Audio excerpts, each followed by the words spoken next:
نزانن خونه یان راسته اکم جاره اشتی بورینا 45 سالان دو کچین دهوکه ین قضا سمله گهشنه هم بیزا مالباتا خودا لجه دستگلان وینه بابه وان یه وغرکری آماده کرنه اکم جاره خیشکو برا اکودود بینن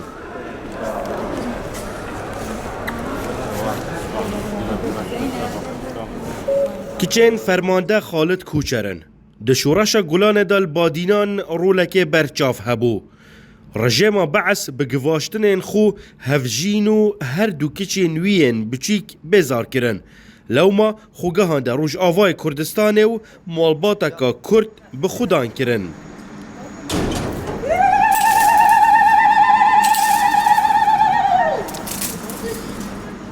به تلیلی و شریناهیا هاتنت ناوا خانیدا برکت ما برده ببین بابا ما برکت قدیده برکت ما برده ببین راسي دايكا مجي جمر معلومات تقوتن آلي متكر جمر تقوت بقر مجي كي محاولة كر مثلا دين اف تيست برنامجي هم درخ دين مدرخست مجي كي محاولة كر وتشيبو از گل کی بچوچ بوم یعنی گل کی فهم نتکر دایکا مجمرت گوت بس دایکا ما تشتج مرت گوت گل کی خوش بو و گل کی متخص ام باوی خو ببینن یعنی جمر زحمت و او ندیت اما زنبون بي يعني بي باوی خو بس ديساك الحمد لله واخوش ابراهيم يعني كدوسا باوی مدو تشتكي تشيبو ام حمز انا نفتشتها جرام بو سر محاميه لروج آوای کردستان اف هر دو کچه مازن بوینه جانا هفجینیه دگل دو کردن روش آوا پیک اینایه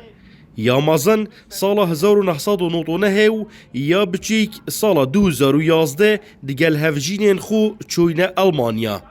لویر برای پروگرام که تایبت یا دیتنا کسیم برزبوی به پشکنینا دی ان ای پسمامین خود بینن و اوجی برای وی پروگرامی پشکنین کربو ده انجام دا کسو کارین ایک درکتن عراقی عرضه شکل لیبد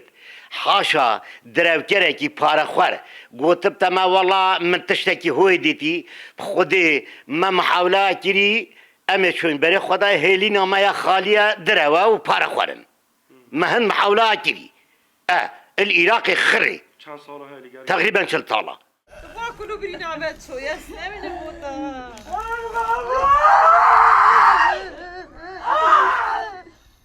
بو اکم جار دهن سر گوره بابه خو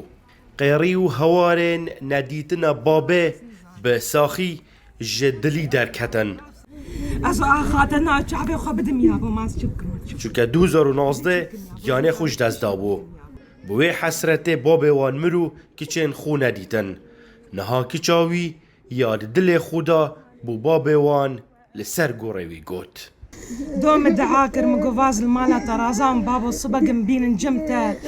ازو تلوي دنيا بهفدوره بن بابو بس تشينا بوز ديسها شياربو